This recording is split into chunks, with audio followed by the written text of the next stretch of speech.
가정의 달 5월달을 보내고 있습니다. 우리 청북교회 모든 가정이 주님의 은혜와 복으로 충만한 가정들이 되시기를 축원합니다. 어제 온가족 새벽기도 때도 좀 말씀을 드렸는데 우리 성도들의 모든 가정이 이 땅에서 천국을 이루어가는 가정들이 될 수 있기를 축복합니다. 오늘은 어버이 주일이지요. 우리가 부모님 없이 어떻게 세상에 왔겠습니까? 이미 부모님이 떠나가 계시는 분도 계실 것이고 또 함께 살고 있지 못하는 분들도 많이 계시겠지만은 하지만 나를 있게 해주신, 존재하게 해주신 부모님의 은혜에 대해서만큼은 잊지 말고 감사하시기를 바랍니다. 그리고 또 그리스도인 입장에서 내가 부모라면 자녀들에게는 존경을 받을 수 있는 믿음의 부모가 될 수 있도록 더욱 노력하는 성도도 되시기 바랍니다. 그래서 부모 세대와 자녀 세대가, 후손 세대가 함께 복을 받는 우리 청북교회 모든 믿음의 가정들이 되시기를 축원합니다. 이스라엘 민족이 출애굽을 해서 광야에서 40년 동안 세월을 보낸 후에 가나안 땅에 들어와서 점차로 땅을 정복해 갔습니다. 그러나 이 가나안 땅을 정복해 가는 과정이 순탄하지 않았습니다. 이스라엘 민족이 애굽에서 살고 있는 동안 가나안 땅과 그 일대 모든 팔레스타인 지역에는 토착민으로서 앞서서 자리를 잡고 있었던 민족들이 여럿 있었습니다. 성경에 많이 등장하는 블레셋, 아람, 암몬, 아모리, 모압 이런 족속 등이 땅을 분할해서 그 땅에 정착해 있었습니다. 대부분의 이 족속들은 객관적인 전력에서 이스라엘 민족보다 훨씬 강했기 때문에 이스라엘이 쉽게 그 땅을 정복할 수 있는 상황은 아니었습니다. 여리고성이 무너지는 장면에서 상징적으로 보여주듯이 하나님이 나서서 싸워 주셨기 때문에 그 땅을 조금씩 정복해 가면서 북쪽으로 전진해 갈 수 있었습니다. 그러나 우리가 생각하는 것처럼 쉽게 땅을 정복한 것도 아니고 12지파에게 순조롭게 땅이 분배된 것도 아니었습니다. 오늘 성경에 여호수아가 임종을 하지요. 여호수아가 임종할 이 무렵이 됐을 때도 결국 땅을 다 정복하지 못했고 여호수아가 죽은 이후부터 이스라엘 민족은 무려 400년 동안이나 사사시대라는 것을 겪습니다. 그 400년의 사사시대를 기록한 책이 바로 오늘 본문이 포함된 사사기입니다. 우리나라 성경으로는 중국어 번역 성경을 따라서 책의 이름을 사사기라고 했는데 영어 성경을 보면 재판장이라는 뜻을 가진 저지스라고 되어 있습니다. 이 책들의 제목대로 사사라는 직책은 왕도 아니고 이스라엘의 왕이 없던 시대에 하나님께 부름을 받고 백성들에 의해서 추대를 받은 임시 통치자로 일했던 사람들이 사사입니다. 그래서 전쟁이 나면 군사 지도자의 역할을 하고 또 백성들이 판결을 받아야 할 중요한 재판이 있으면 재판장도 겸해서 하는 그 직책이 사사였습니다. 우리가 익숙하게 알고 있는 이름 삼손, 기드온, 드보라 또는 사무엘 이런 분들이 모두 사사들이었습니다. 사사라는 이 직책은 왕이나 제사장처럼 세습이 되는 자리는 아니었고요. 나라가 위기에 빠졌을 때 하나님께서 그때그때 적합한 사람을 임시로 세운 사람들이 사사였습니다. 이 사사시대는요, 영적으로 매우 혼탁했었습니다. 하나님 없이 사는 사람들이 많았고, 그러다 보니 하나님이 이방 민족을 통해서 이스라엘 민족을 심판하실 때가 있었습니다. 그때마다 백성들이 괴로워서 부르짖으면 하나님이 사사를 선택해서 세워주셨습니다. 사사기를 공부하면 늘 등장하는 단어가 불순종, 하나님의 심판 또는 회개 이런 말들입니다. 불순종과 하나님의 심판 그리고 회개한 후에 다시 회복하는 역사가 말씀드린 대로 무려 400년 동안이나 반복이 된 것입니다. 이스라엘 민족이 이런 불안한 사사시대를 보내게 된 것은 결국 영적인 문제 때문이었습니다. 이스라엘 민족이 아무것도 얻을 수 없었던 광야에서 무려 40년 동안 여러분 어떻게 살았을까요? 신명기 7장 19절은 그 상황을 이렇게 기록합니다. 내 하나님 여호와께서 너를 인도하여 내실 때에 내가 본 큰 시험과 이적과 기사와 강한 선과 편파를 기억하라. 또 신명기 8장 2절에서는 내 하나님 여호와께서 이 40년 동안에 내게 광야길을 걷게 하신 것을 기억하라 말씀하셨습니다. 이런 말씀들이 무슨 뜻이었을까요? 왜 하나님은 이스라엘 백성들에게 광야길을 기억하라고 하셨을까요?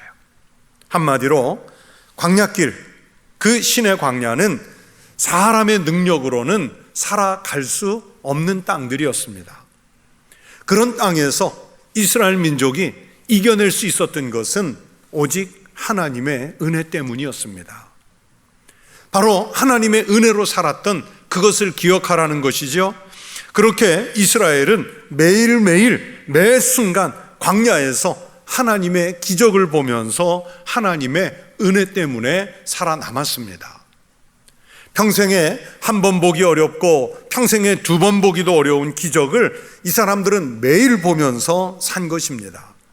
그러나 아무리 놀라운 기적도요, 여러분 매일 이렇게 반복이 되면 이게 기적이 아니라 이제는 당연한 줄로 아는 것이 이게 인간의 본성입니다. 다시 말하면 하나님의 은혜가, 하나님의 기적이 매일 반복되니까 이 하나님의 전적인 은혜를 잊어버렸다는 얘기입니다. 그런 영적인 상태로 가나안 땅에 들어왔기 때문에 하나님에 대한 신앙이 완전하지 못했고 많이 미흡했습니다. 가나안 땅에 들어왔지만 그렇게 신앙은 흐트러지고 있었습니다.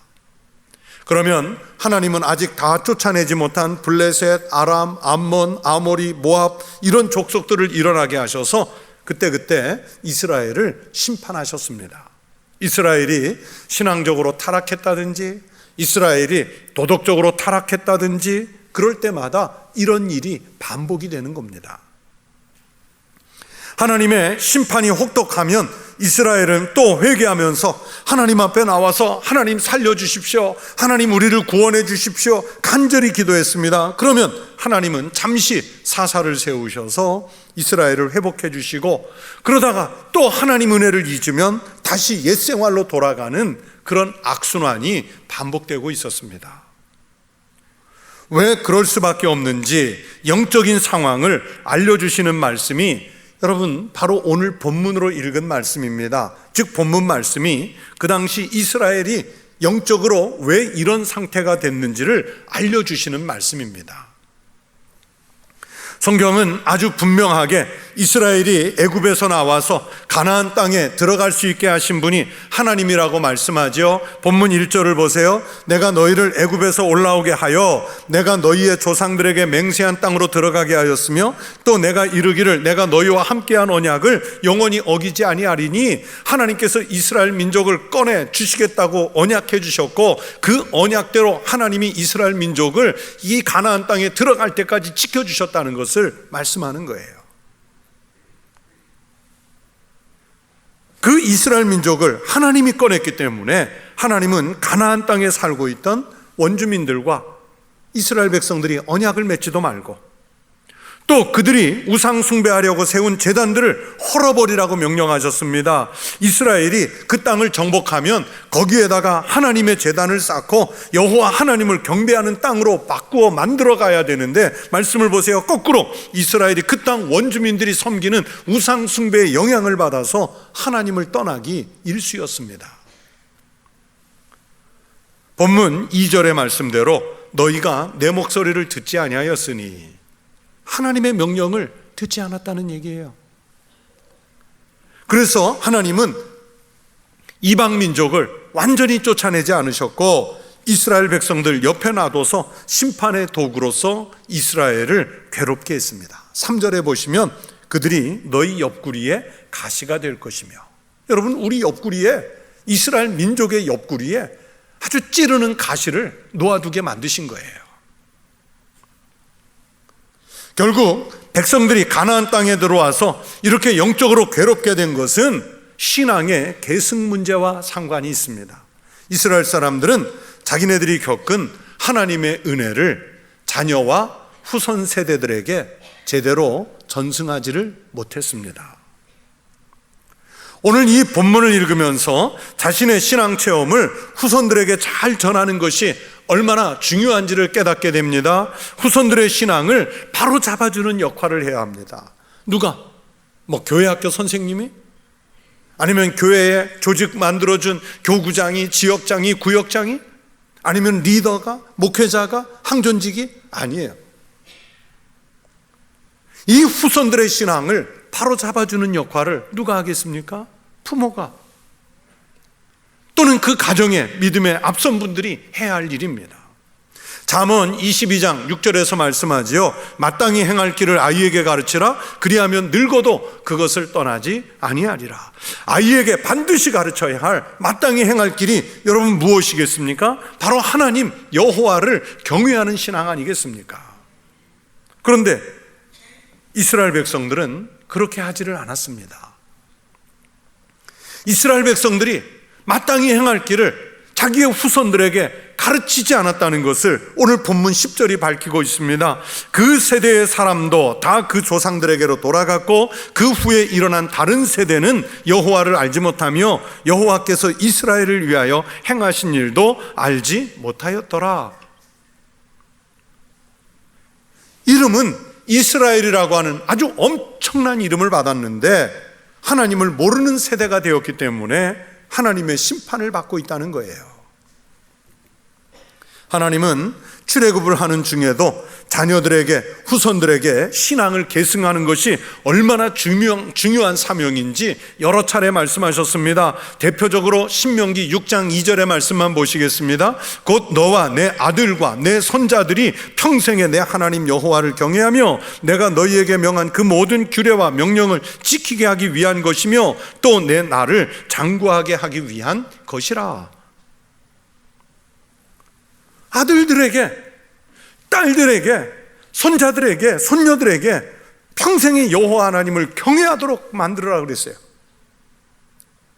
광야 생활 40년 동안 그걸 혹독하게 훈련시키신 거예요. 그러나 광야에서 그렇게 훈련을 받고 들어왔지만 그 세대들이 다 떠난 이후에 자녀들과 후손들이 제대로 신앙을 계승하지 못했다고 오늘 성경이 말씀하잖아요. 그래서 여호수아가 죽고 오늘 본문 이후로 400년 동안 얼마나 혹독한 시련을 겪는지 모릅니다. 그렇다면 성도 여러분, 오늘 우리는 내 자녀들에게 신앙을 제대로 계승하고 계십니까? 내가 세상을 떠난 뒤에도 나의 자녀들이, 나의 후손들이 신앙을 잘 지키고 살도록 여러분은 우리 후손들에게, 자녀 세대들에게 신앙을 전승시키고 있습니까? 이 물음에 대한 대답은 대단히 미안하지만 현대 그리스도인들에게 회의적입니다. 오늘날 우리 기성세대의 신앙인들이 정말 뼈를 깎는 각성을 해야 되는 지점이 바로 이 부분입니다. 목회자들이 모이면 제일 걱정하는 것 중에 하나가 교회 학교의 소멸, 청소년들의 소멸, 청년들의 소멸, 젊은 세대의 소멸인데요. 문제는 교회 중직자들의 자녀들과 그 손자 세대가 교회에 출석을 안 하고 있는 경우가 너무나 많다는 사실입니다. 이게 현실이에요. 목회자니까 신학대학교를 들여다볼 때가 있습니다. 신학대학교의 상황을 들여다보면요, 정말 심각합니다. 교단을 떠나서 우리나라에 있는 그 무수한 신학대학들 중에 우리 교단의 장신대를 제외하고는요 거의가 미달이라고 보시면 돼요. 목사 후보생들이 대학 졸업 후에 꼭 다녀야 하는 과정이 신학대학원 과정인데 금년 입시를 기준으로 해도요 그나마 정원이 충원된 우리 장로의 신학대학교만 2대1이 안 됐어요. 2대1이 무너졌어요. 경쟁률이 처음으로 2대1이 안 됐어요. 다른 대학은 다 미달이라고 보시면 돼요. 제가 신대원에 들어갈 때만 해도요, 그때는 뭐 옛날 얘기 같지만 신대원 입시 경쟁률이 5대1, 6대1, 저는 8대1 가고 들어갔어요. 8대1을 뚫고 들어갔어요. 그런데 이제는 신학교가 소멸될 위기에 놓였어요. 그나마도 학교에 입학하는 학생들의 그 구성을 자세히 들여다보면 목회자 자녀들이 상당히 많고요, 일반 성도들의 자녀들은 확실하게 줄었어요. 그 얘기가 무슨 뜻이겠습니까? 앞으로 목회자가 되겠다, 앞으로 주님 앞에 선교사님이 되겠다, 이런 사명을 받은 다음 세대가 없어지고 있다는 뜻입니다. 단지 신앙의 열정이 줄어든 것을 넘어서 우리 자녀들 세대에게 신앙을 계승해주고 또 그들이 이어서 하나님의 소명을 제대로 감당할 수 있도록 자꾸만 신앙을 전승해줘야 되는데, 오늘날 우리는 그게 무너지고 있다는 뜻입니다. 정말로 우리 자녀와 후손들을 사랑한다면 여러분, 돈이나 명예를 물려주는 것보다 신앙을 남겨주어야 하지 않겠습니까?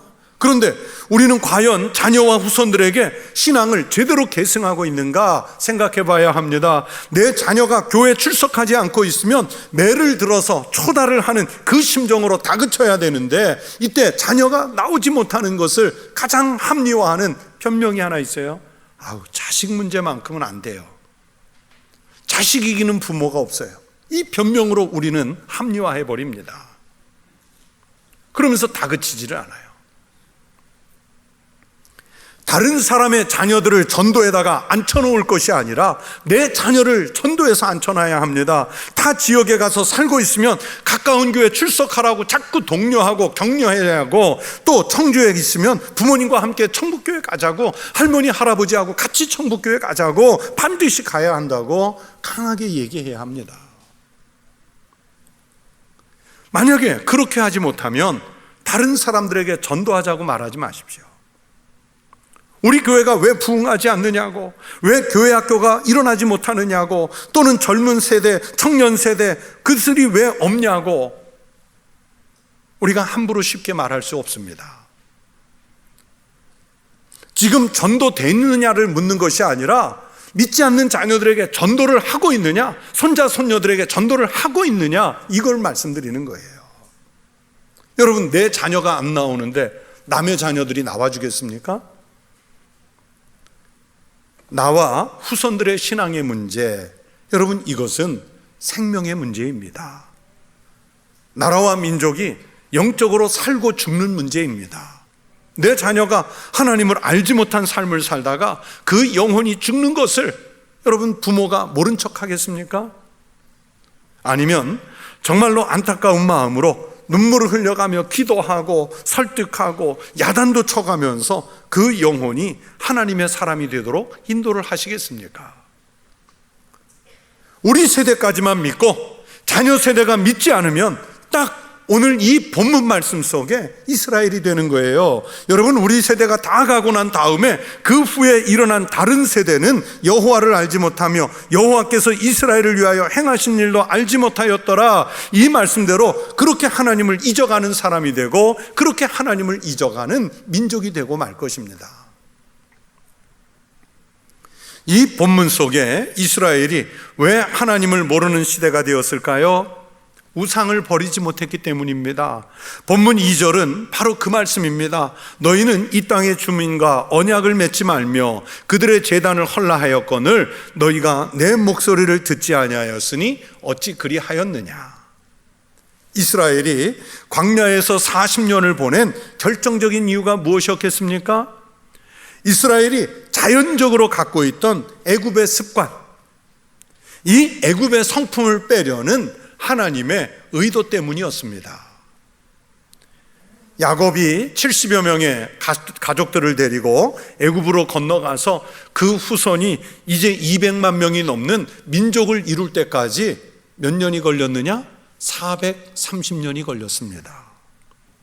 무려 430년 동안 애굽에 살았으니까 이제는 이스라엘 사람이라기보다는 애굽 사람 다 된 거예요. 여러분, 외국에 가서 살면요, 5년, 10년 지나면 점점 그 나라 사람 됩니다. 15년, 20년 지나면 거의 그 나라 사람 돼요.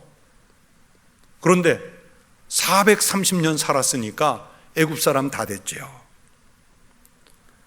모세가 애굽의 왕궁을 떠나서 미디안 광야로 도피했을 때 길을 가다가 때마침 양떼에게 물을 먹이려고 하던 7명의 자매들을 만나게 됩니다. 이 7자매는 미디안 제사장의 딸들인데 이 자매들이 한 우물에서 자기네 양떼에게 물을 먹이려고 하니까 여자들만 나와서 그랬는지 다른 목동들이 방해를 했어요. 그때 모세가 나서서 이 자매들이 양떼에게 물을 먹일 수 있도록 도와주었습니다. 생각보다 물 먹이는 일을 일찍 끝내고 집에 갔더니 아버지가 너희가 오늘은 어찌하여 이같이 속히 돌아오느냐 그렇게 물었어요. 이 말에 7 딸들이 대답합니다. 그들이 이르되 한 애굽 사람이 우리를 목자들의 손에서 건져내고 우리를 위하여 물을 길어 양떼에게 먹였나이다. 여러분, 그들이 이르되 한 애굽 사람이라고 그랬어요. 누구를 말합니까? 모세예요. 지금 모세가 이스라엘 사람처럼 보였어요? 애굽 사람처럼 보였어요? 애굽 사람으로 보이는 거예요. 모세만 그렇습니까? 이 200만 명의 이스라엘 사람이 다 애굽 사람처럼 보이는 거예요. 이 7자매 중에 마지가 십보라인데 그녀가 모세와 결혼을 해서 나중에 모세의 아내가 됩니다. 그렇게 430년 동안 애굽에서 살았으니까 애굽 사람 됐어요. 여러분, 언어만 애굽 사람 됐을까요? 그들의 풍속만 애굽 사람 됐을까요? 종교적으로도 아브라함이 섬기고 이삭이 섬기고 야곱이 섬기던 여호와 하나님에 대한 신앙은 잊혀지고 자기들이 살던 애굽에서 섬기던 우상 숭배가 몸에 뱄습니다.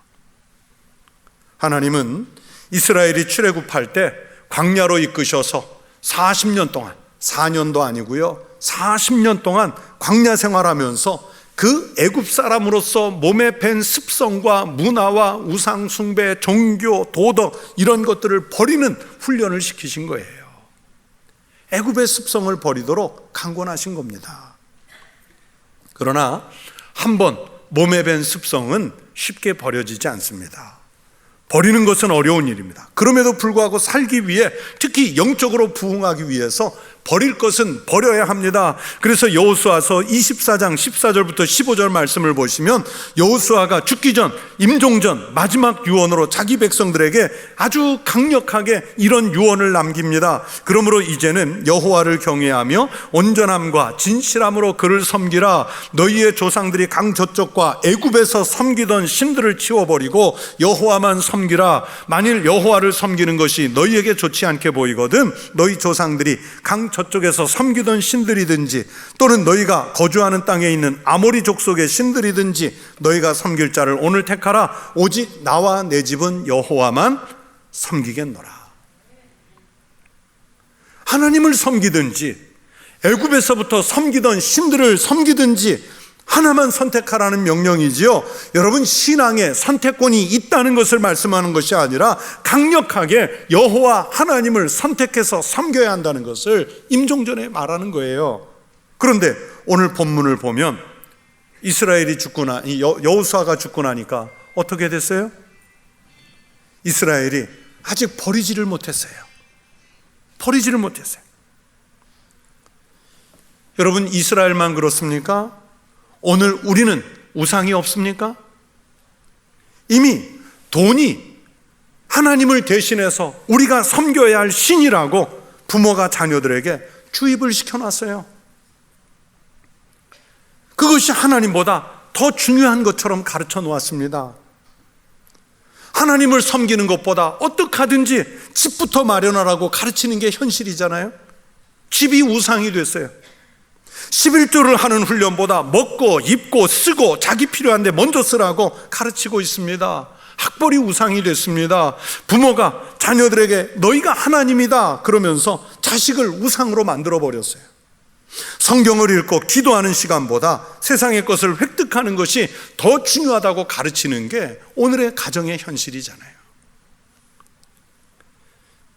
이런 걸 버리면 죽는 줄 알고 이걸 붙잡으라고 가르쳤기 때문에 이미 우리 자녀들 세대는, 손자 손녀 세대는 우상이 우상인 줄도 모르고 몸에 밴 습성이 되고 말았어요.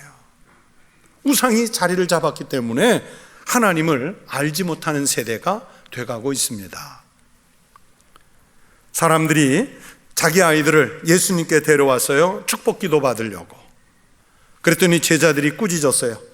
아이들이 오게 되면 그 분위기가 어떻게 될지 모르기 때문에 제자들이 아이들 데려왔다고 꾸짖는 거 이해는 됩니다. 그러나 예수님은 제자들의 반응과 달리 이렇게 말씀하셨어요. 예수께서 이르시되 어린아이들을 용납하고 내게 오는 것을 금하지 말라. 천국이 이런 사람의 것이니라.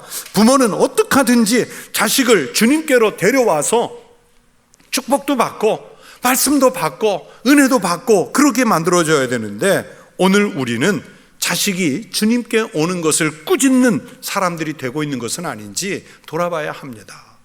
누가 막더라도, 어떤 상황이 막아서라도 데리고 오도록 신앙을 전승시켜야 하는 것이 여러분 바로 부모 세대의 책임입니다. 이스라엘이 그랬던 것처럼 우리 윗세대, 우리 세대까지는 하나님의 은혜로 살았다고 말하면서 지금은 그 은혜를 잊고 자녀 세대에게 신앙을 전승하지 않고 있습니다. 오늘 본문 7절을 보세요. 쉽게 그 신의 광야길을 목격했던 사람들은 자기들은 믿었대요. 그런데 자기 다음 세대는 안 믿어요. 오늘 우리가 자녀 세대에게 신앙을 전승하지 못하면 나중에 이 사사시대처럼 우리 자녀 세대가 하나님의 심판을 받을 것입니다. 가정의 달에 우리의 가정을 축복해야 하는데, 안타깝게도 예수 믿는 가정, 예수 잘 믿는 가문이 줄어들고 있기 때문에 오늘 좀 쓴소리의 말씀을 전했습니다. 성경에 그렇게 나와 있으니까. 성도 여러분, 참된 신앙은 내 최고의 자리, 내 가장 소중하게 여기는 그 중심의 자리에 하나님을 모시는 것을 의미합니다. 그 자리에 황금이나 사람이나 세상의 것이 자리 잡으면 안 됩니다. 하나님을 대체하는 다른 것이 들어오면 우상이 됩니다. 그리고 자녀 세대에게 가치관과 사고방식, 모든 것을 하나님 제일주의로 바꾸어야 합니다. 그리고 자녀와 후손들에게 가장 큰 일, 신앙을 전승하는 가정이 되시기를 바랍니다. 그런 가정에 신앙이 전승되는, 계승되는 그 가정과 가문에 주님께서 복을 내려주시기를 간절히 축원합니다. 기도하겠습니다. 하나님 아버지, 감사합니다. 오늘 사사시대에 이스라엘 백성들이 하나님 앞에서 불순종을 반복했던 것처럼 오늘 우리의 자녀 세대가 하나님 말씀 앞에 불순종하는 세대가 되었어도 우리가 혹여라도 신앙을 전승하지 못하는 참 미련하고 나약한 부모 세대는 아니었는지 우리를 돌아보게 하여 주시옵소서. 우리의 자녀 세대, 후손 세대들에게 마땅히 행할 길, 여호와 하나님을 경외하는 일을 잘 가르쳐서 내가 이 땅에 없을 때에 우리 자녀, 우리 후손 세대들은 예수 더 잘 믿는 믿음의 가정이요 믿음의 가문들이 되게 하여 주시옵소서. 예수님 이름으로 축복하며 기도하옵나이다. 아멘.